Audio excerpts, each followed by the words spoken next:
Before we start, please don't forget to like and subscribe. It happened in the kind of office where even your own reflection feels like it doesn't belong. Glass walls, marble floors, and the constant hum of people too important to smile. And yet, there I was, standing across from Susan Merrill, Valerie's boss, feeling like I had fire in my lungs. "I know about your husband," I said, my voice shaking more from rage than nerves. "I know he's been meeting my wife outside of work. I've seen them." Susan didn't flinch. She didn't blink. She just crossed her arms, leaned back against her glass desk, and let out this slow, amused exhale. The kind that makes your blood run hot. "You barge into my office during a senior board call," she said coldly. "To accuse my husband of what? Having an affair with Valerie? Are you out of your mind?" My fists clenched at my sides. "I'm not here for a fight. I'm here for the truth. I know what I saw, her getting into his car, thinking no one was watching." Susan tilted her head. "So now you're stalking your wife?" "I'm defending my marriage," I shot back. "And you're defending a lie." Her eyes sharpened. "You have no evidence, no credibility. And if you think this little tantrum won't have consequences, think again." I stepped closer, just enough to lower my voice. "You think I'm scared of your consequences? I just want the truth. Do you know what they're doing behind your back?" That was when she laughed. Loud, cutting, theatrical. "Oh, Thomas. You poor, fragile man," she said, mocking. "Is this why Valerie married beneath her pay grade? You're unraveling because you can't keep up." Those words hit harder than a slap. "You're bluffing," I said, jaw tight. "You don't know what they've done." "I don't care what they've done," she snapped, her mask slipping. "But you coming here, screaming slander in my office? That I care about. Valerie's career is on the line now, and maybe yours too, if you're not careful." The door swung open behind me. 2 security guards entered, stone-faced, ready. Susan straightened her blazer, pointed at me with a flick of her hand. "Get him out. He doesn't work here. And if he ever sets foot in this building again, I'll file a restraining order." I barely resisted as the guards took me by the arms. "You'll find out soon enough," I said, voice low. "You think power makes you untouchable, but the truth doesn't care who you are." I caught one last look at her face, still smug, still smirking, as the doors closed behind me. They walked me out through the pristine lobby like I was some intruder, someone dirty who'd wandered in from the street. People stared, heads turned. I kept my chin up, even though my whole chest felt like it was going to explode. By the time I reached the sidewalk, the cold air punched me harder than the humiliation had. Valerie's world, my world, all of it was cracking. And nobody believed me. But I wasn't done. Not even close. I knew she'd be waiting before I even pulled into the driveway. The porch light was still on. Her car parked crooked, like she'd rushed in too fast to care. When I opened the door, Valerie was standing in the living room like a storm caught mid-brew, arms crossed, her blazer still on, and her work badge swinging slightly with each shallow breath. "You went to my office today," she said, her voice tight and cold. I shut the door behind me slowly. "Val, no," she cut in, stepping forward. "What did you say to Susan?" I tried to stay calm, keep my voice low, steady. "I asked if your schedule could be eased a little. Maybe shorter hours or fewer late nights. That's all." Her expression didn't soften. "You asked my boss for that, without even talking to me?" "I wasn't trying to go behind your back," I said. "You've been coming home completely drained. I thought if someone up the ladder could make room for a better balance. Thomas." She dropped her arms and took a breath, like she couldn't believe what she was hearing. "Do you have any idea how that made me look?"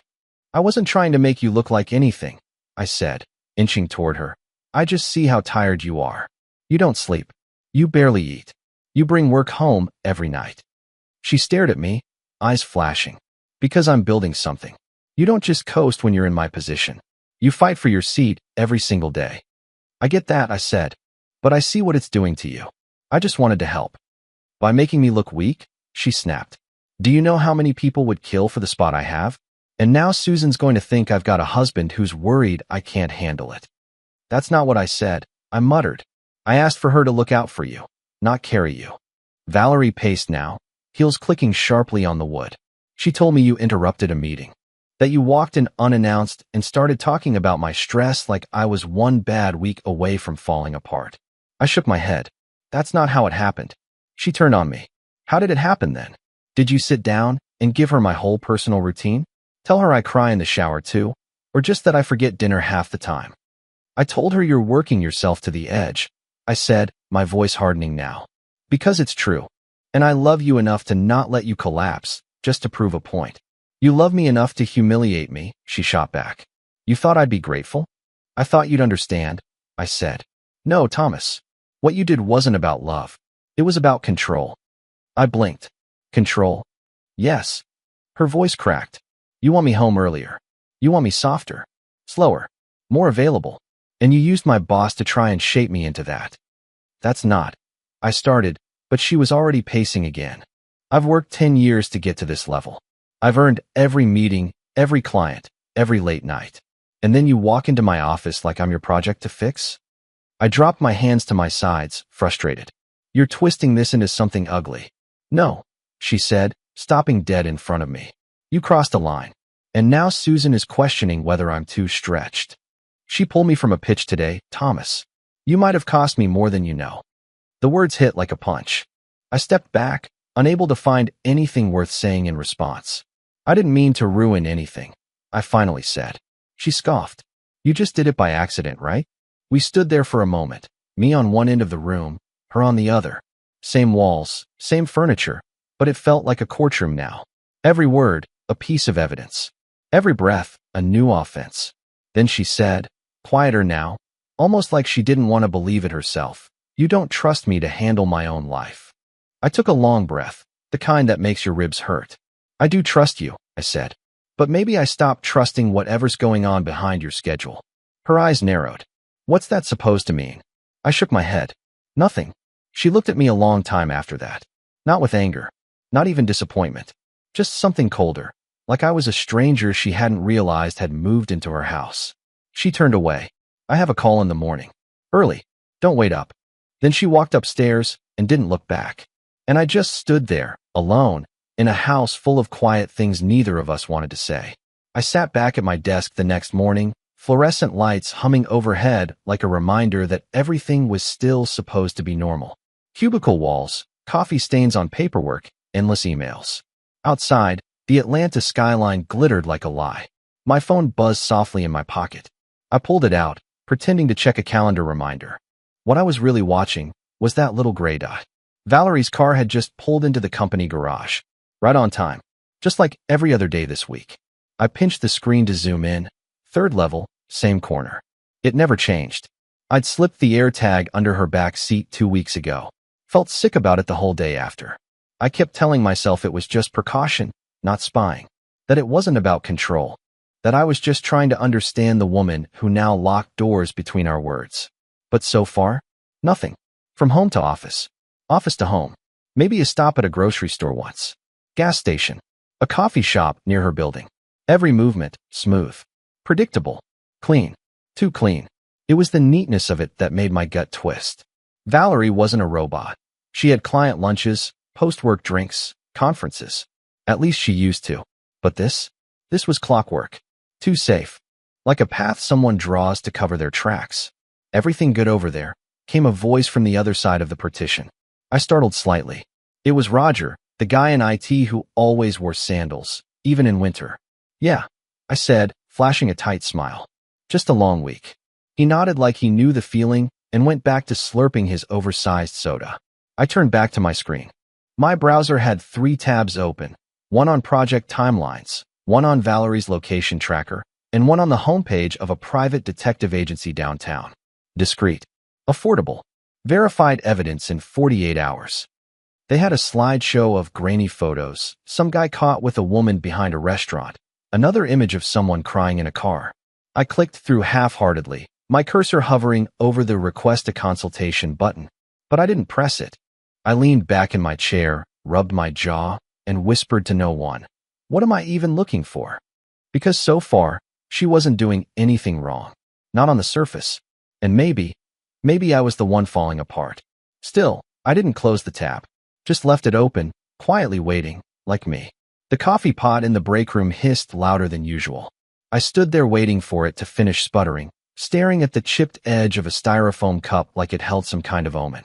Outside the window, Atlanta pulsed like it always did. Noisy, unforgiving, full of people walking fast like they knew exactly where they were going. I didn't. I decided to take a few days off, to think, to breathe, to follow the truth wherever it led, but I needed it approved first. So when I knocked on Mark's door, my manager, a man who wore Bluetooth earpieces like they were earrings, I'd already rehearsed my story. My dad's in the hospital. Minor surgery, nothing dramatic, but I want to be there. Mark didn't even look up from his screen. When? Tomorrow through next Wednesday. Silence. He tapped his pen a few times, clicked his mouse twice, then finally said, "No." I blinked. "No. We've got quarterly reviews coming in. You know that." He finally looked up. Bad timing. I stepped closer, keeping my voice steady. "Mark, I've worked here for 8 years. I've never asked for time off without notice. You know I don't abuse this." He leaned back, folding his arms like some kind of authority figure out of a bad courtroom drama. "That's the problem, Thomas. You think loyalty builds leverage. It doesn't. Not anymore." That hit harder than it should have. I nodded slowly, trying to process how disposable I'd just been made to feel. "Right," I said quietly. "So the guy who covered for Carla during her maternity leave, who fixed half the inventory reporting system last fall, who worked through the flu, he gets nothing." Mark raised an eyebrow. "You done?" The break room door creaked open behind me. I didn't even turn to look. "No," I said, my voice rising. "I'm not." I stepped forward, setting the coffee down hard on the counter. "Let me guess. If I were someone louder, more dramatic, maybe someone you play golf with on Sundays, I'd have 2 weeks and a fruit basket waiting." Mark stood too now, arms still crossed. "You're out of line." "No," I said, sharper now. "I'm just done pretending I'm lucky to be invisible."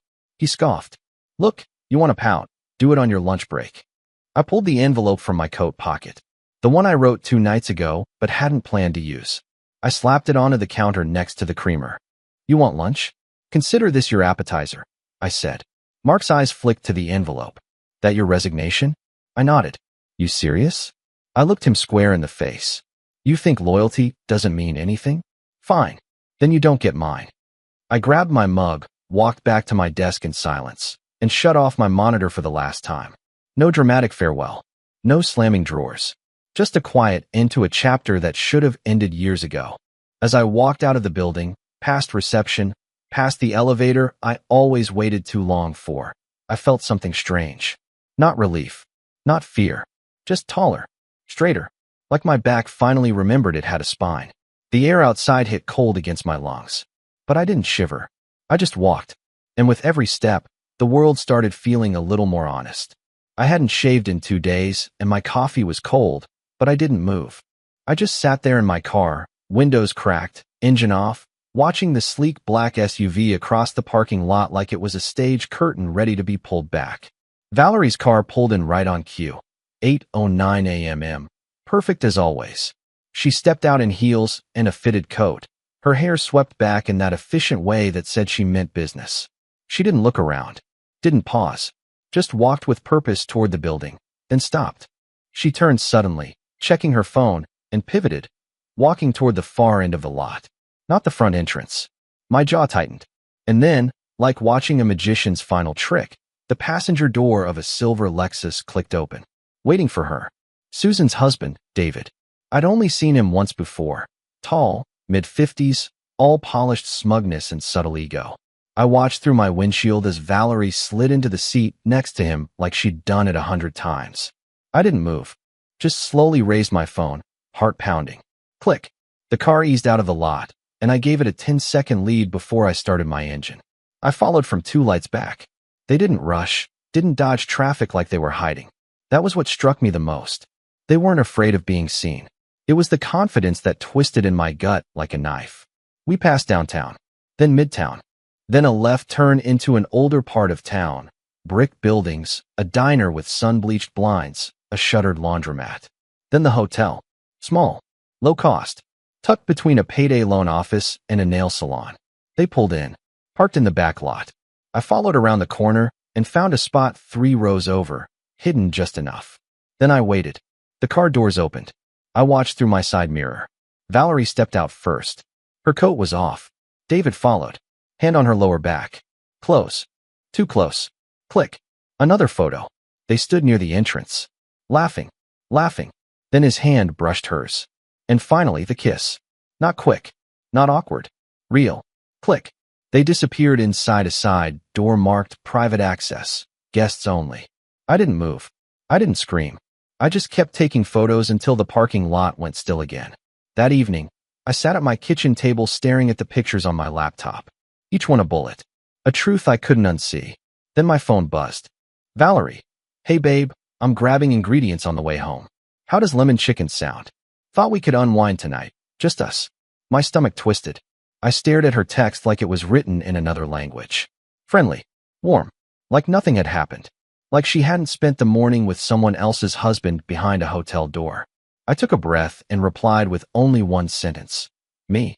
I'm on my way to Susan's office. Thought you'd want a heads up. It took less than 10 seconds. Valerie, wait, what? Valerie, what are you talking about? Valerie, Thomas. Please don't do this. Valerie, call me. Now. I didn't. She tried again.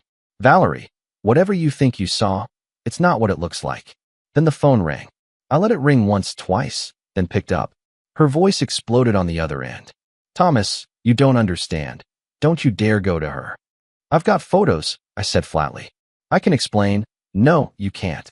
Please, just come home, she said, and her voice was shaking now. Let's talk, just you and me.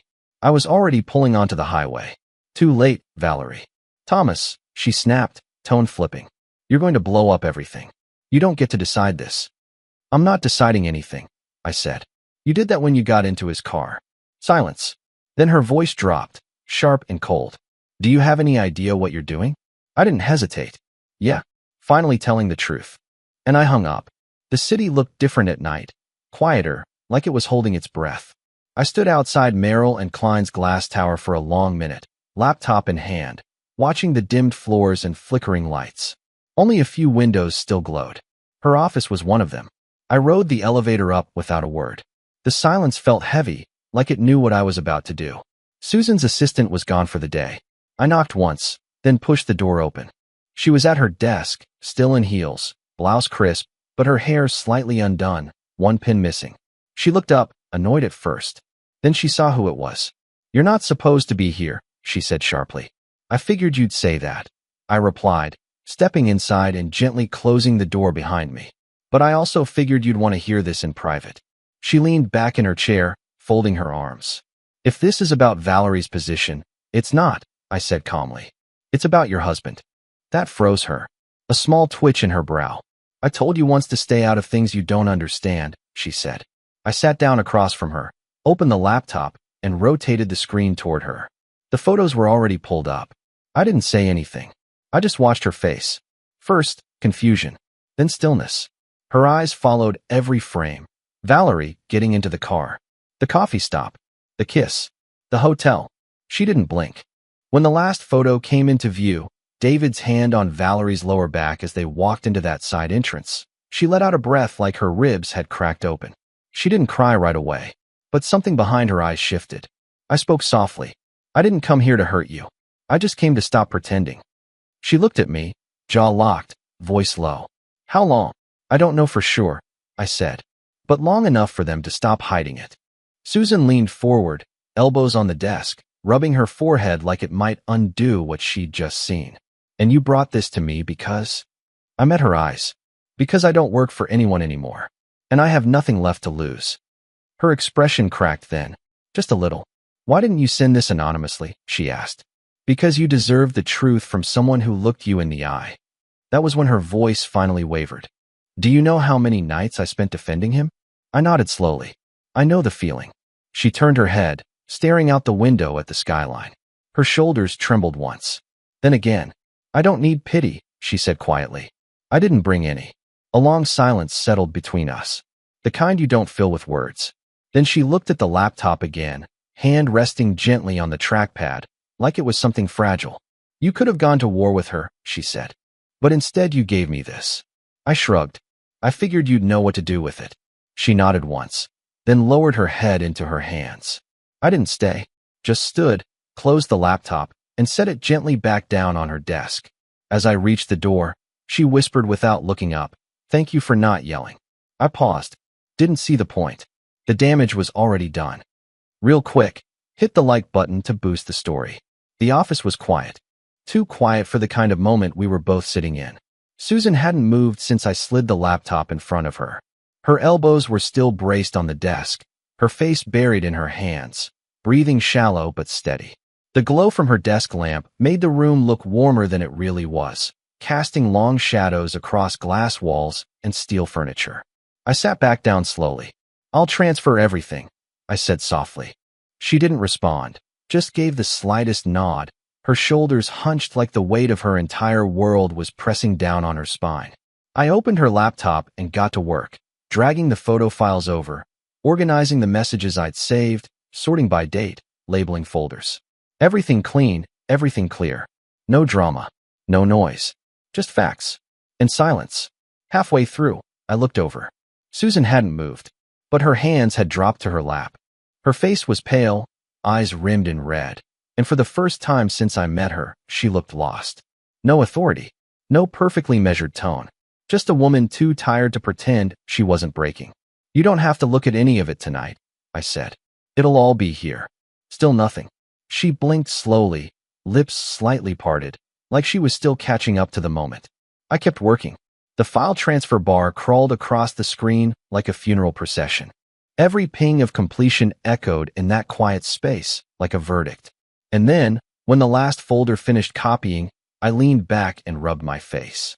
It had only been 30 minutes. Felt like 3 hours. Susan let out a small breath beside me. Not a sob, just an exhale, like something heavy had finally tipped loose inside her. Her head rested back slightly, then slumped to the side. And before I even realized what was happening, her temple was against my shoulder. I froze. She didn't say anything, didn't apologize, just stayed there. Her breathing was soft, uneven. I looked down and saw a faint shimmer of tears drying on her cheek. One had soaked through the fabric of my sleeve.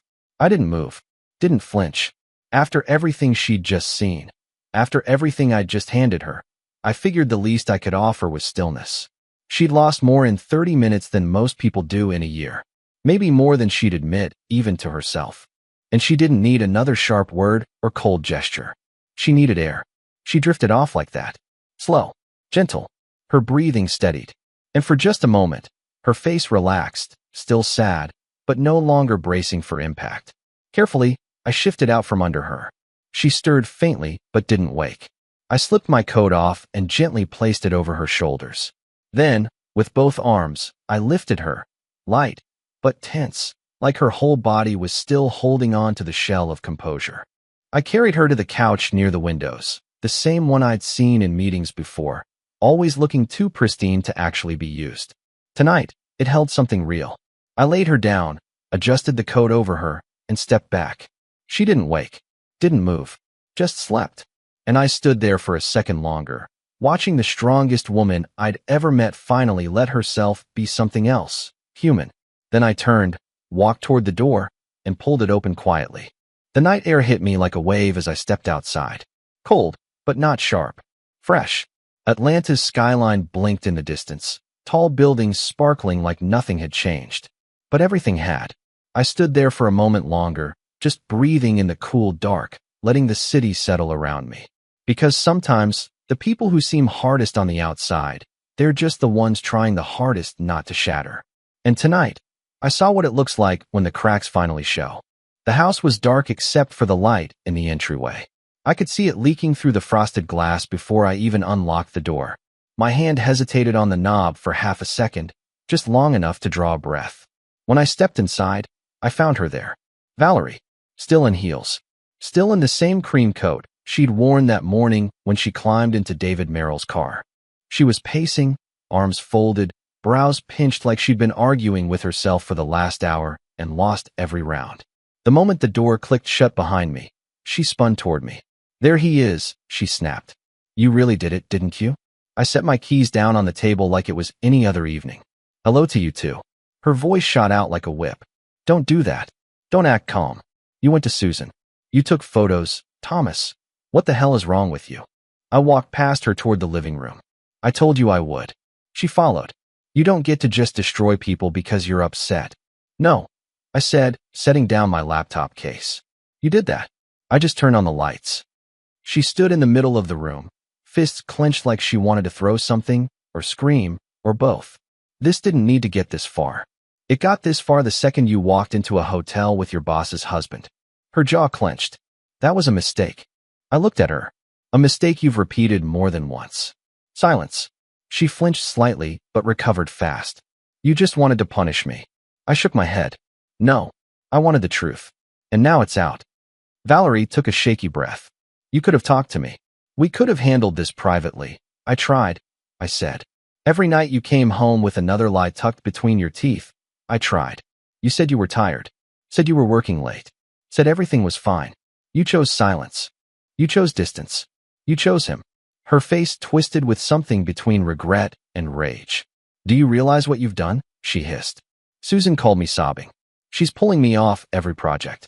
HR's already involved. She said I'm emotionally compromised and temporarily suspended. David won't answer my calls. I stared at her, steady. You're not the victim here. She stepped closer.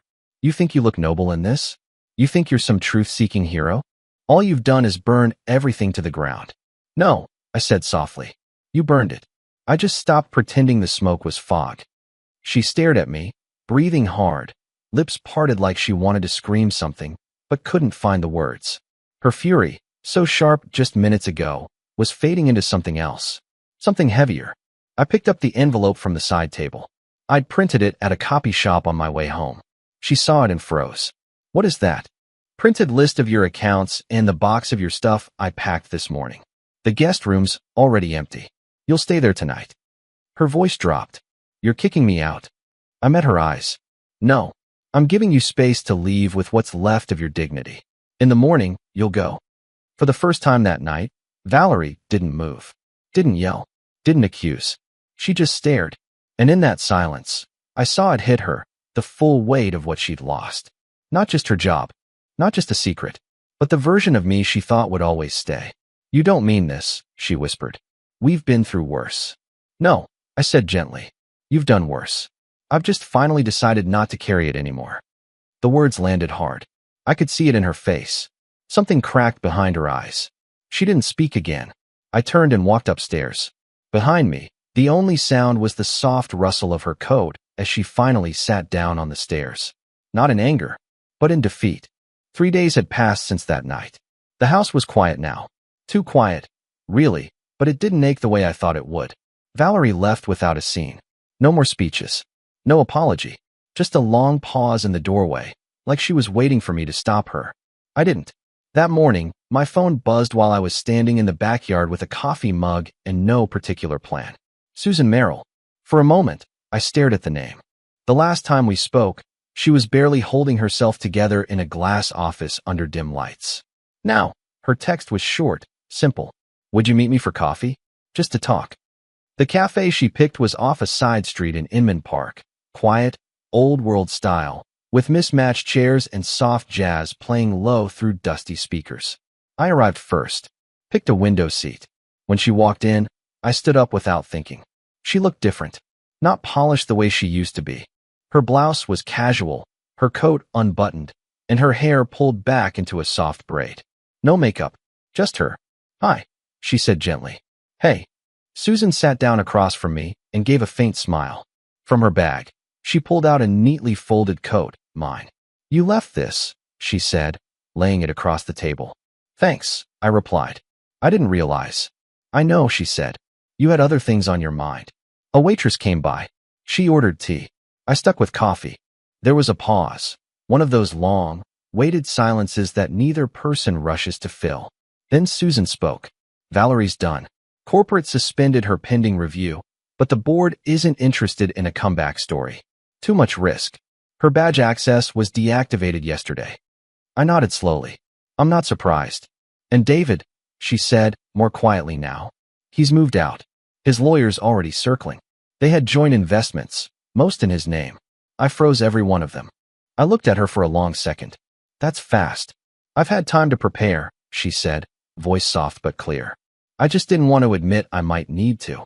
Susan reached for her tea, wrapped both hands around the mug. I meant what I said that night, she continued. You could have buried her quietly. Could have sent those photos anonymously and watched the chaos from your couch. But you came to me instead. You deserve to hear it first, I said. She looked down at her cup, then back at me. Do you regret it? No. Her lips twitched, almost a smile. Me neither. We didn't talk about details after that. We didn't need to. The cafe was quiet, the light shifting gently through the window as the morning rolled on. Then, without saying a word, Susan reached across the table. Not dramatic, not flirtatious, just her hand on my knee. Her fingers rested there like they were testing the space between friendship and something more. I looked at her, but she didn't pull away. It's strange, she said softly. I've spent my whole career building walls. And now, somehow, the only person I trust is the man who tore it all down. I didn't tear it down, I said. I just refused to look away. That time, she did smile. We didn't talk about what came next. Not out loud. But her hand stayed on my knee until we both finished our drinks. And neither of us mentioned Valerie again. I don't know how she found us. Maybe it was instinct. Maybe she followed Susan. Maybe she just knew me well enough to guess where I'd go when the smoke cleared. Either way, she came in like a storm. 1 second, Susan and I were sitting there. Soft music, quiet glances, the slow stretch of healing.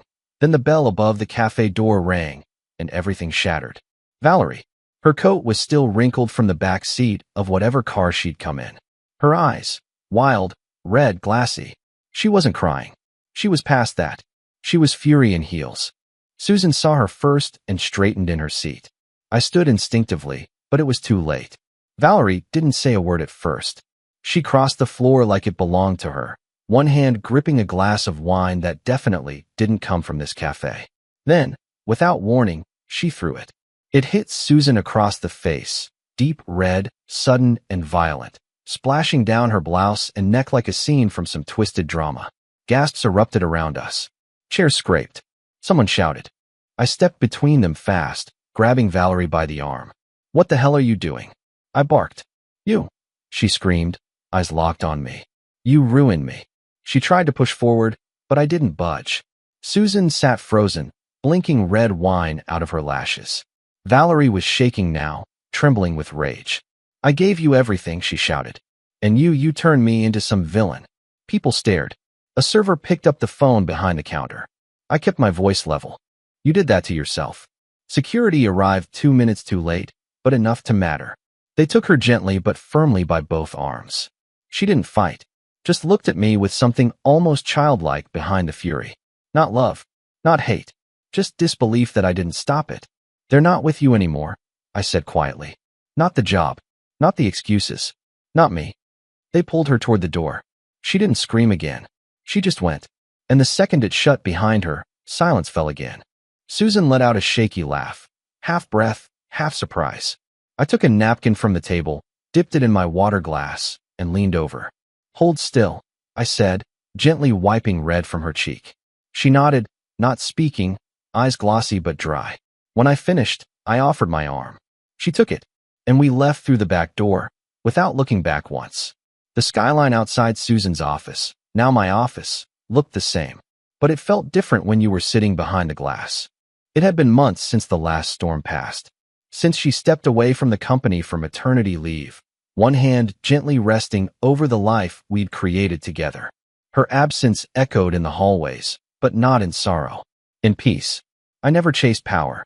I never asked for a corner office or titles that made people speak softer around me. I just wanted the truth. And somewhere along the way, the truth led me here. Susan and I didn't fall into anything quickly. We rebuilt, slow, intentional. We had shared grief, shared silence, and eventually, shared hope. Now, with her gone for a while, I carried the weight of the company carefully. I wasn't trying to become her. I was becoming someone else entirely. Someone she believed in. One afternoon, she visited, belly showing more than last time, her steps a little slower, but her smile just as steady. She stood near the window and looked out at the city. It's strange, she said. All those people down there. You'd never guess what any of them are carrying. I walked up beside her, slid my hand into hers, and said, no, you really wouldn't. And maybe that was the point. Because if there's one thing this whole mess taught me, it's this. People aren't always what they seem. The ones you trust the most might be living two lives. The ones you fear might be falling apart behind closed doors. And the quiet ones, the ones no one notices, might be the ones who stand when everything else breaks. Life is messy. People are complicated. And sometimes, it's only when the masks fall that we see who they truly are. Or who we are. And that was the end of my story. I still think about the moment Susan froze when she saw the photos. The way she chose to face the truth instead of covering it up, even when it shattered her world. If you were in her position, would you have done the same? Let me know in the comments. And if this story hit something real for you, don't forget to like and subscribe. I've got more truths to tell.